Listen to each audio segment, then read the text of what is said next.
What is up, YouTube tool tubers of the world? My name is Brad. Welcome to the Workbench, and as you can see, we have a tool haul, a care package sent over by Empire Abrasives. This is an online abrasive company. They sell all kinds of stuff, and they kind of let me have a small budget to grab a few items out of their store and show to you guys. And I think we got a few things that you may have never seen before.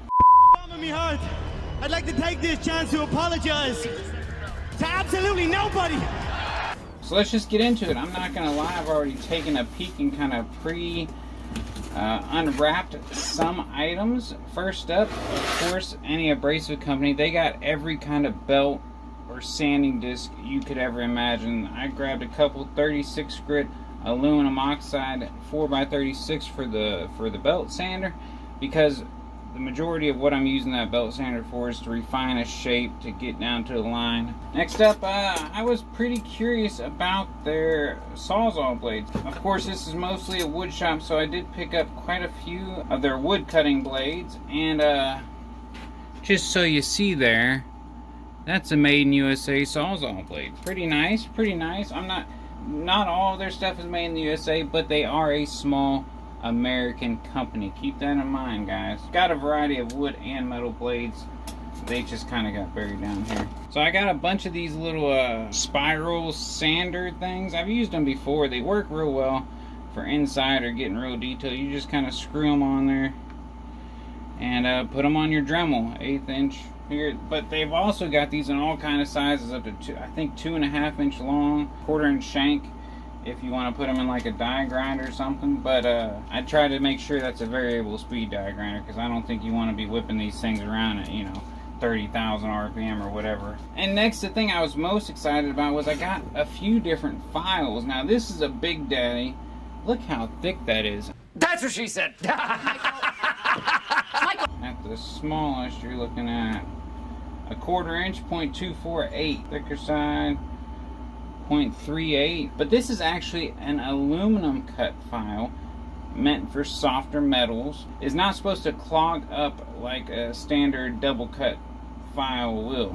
As you can see, there's like little teeth within the teeth, and of course there's a much more aggressive cut on this kind of file. I got the half round. It's always my go-to file for probably 90% of things I'm doing. I got the aluminum cut file in a larger size because I figured I'm probably going to be in a hurry and trying to take off material quickly if I'm using something like aluminum.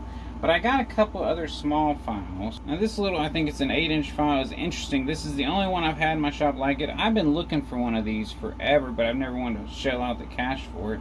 It is a single cut lathe file, I believe they call it. As you can see, it only has one cut.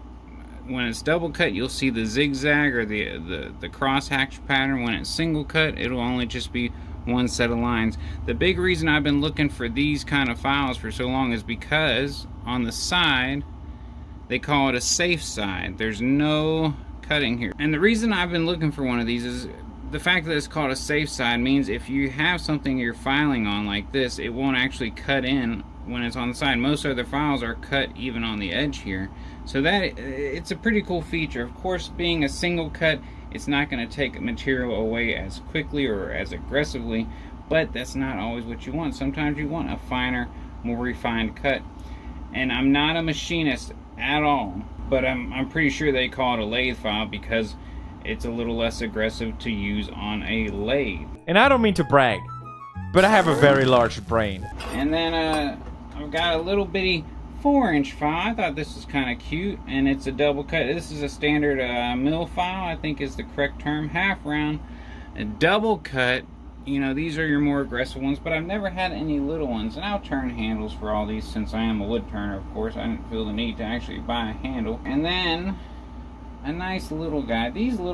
Sometimes the little files are the ones that come through clutch in a pinch, So this little nice small round file, that can get into some nice tight areas. And then of course with files, a great thing to have with it are, they call these card files. They're just a very, very thin wire brush. Now I have other ones in the shop. It's not bad to have a couple around because they're handy for more than just cleaning on a file. But the main reason for them is them real fine, stiff bristles can actually get in the teeth and clean them out. A lot of times, your file isn't dull when you think it is, it's just clogged up with gunk. That's why you hear a lot of people say that they resharpen their file in hydrochloric acid or muriatic acid. They're not resharpening it technically, they're just getting all the junk out of the teeth. And trust me when I say, when you go on Amazon, don't just buy the cheapest one of these, because you can find them pretty cheap, but I've had them to where they were barely even glued down. Like this one has an edge coming off it, but that's nothing compared to the super cheap one that was barely on there. I pretty much had to super glue it back down. The other thing I like is they have massive rolls. I think these are 50-yard rolls of emery cloth. This is 1.5 inch, 50-yard roll, 40 grit. Again, this is mainly going to be for material removal on a lathe, you know, but it's pretty easy to find 60, 120, 220, even at Harbor Freight. 40 grit is something you're going to have to buy on Amazon or at Empire Abrasives. I haven't used this. I can't, you know, tell you definitively, oh, this is some high quality grit. But if you follow me on Instagram, you're probably going to find out in a couple weeks or so whether this is good or not, because I'm going to be having it right next to the lathe, therefore I know it's going to get pulled off sometime in the near future. And then last but not least, at the bottom of the barrel is some little bitty 4-inch metal cutting blades. You know, a lot of people say, why the hell did you get 4-inch? Well, you know, unless your recip saw has a shoe that you can actually move in and out, which very few have nowadays. I don't know why, because that's an awesome feature. A 4-inch blade is maybe all you need, because you're only cutting right here for the most part. Of course, I know you can stand it out if it's not too hard of a cut, but most of the time you want that base up against the workpiece you're cutting, so you're only using the first, you know, 1.5 inches. So a small blade like this, especially for metal, isn't necessarily a bad thing, and it is some cost savings there, of course. So there you have it, a small little abrasive tool haul. I was really excited about this lathe file, finding one with a safe edge. I just really think that's going to come in handy. I've always heard people talk about them. I'm glad to finally have one myself. But I really encourage you, go check out their website and see just the variety of stuff they have. It's really amazing. I mean, this is only the tip of the iceberg. This is only what you can see. You go into that website and you can pretty much find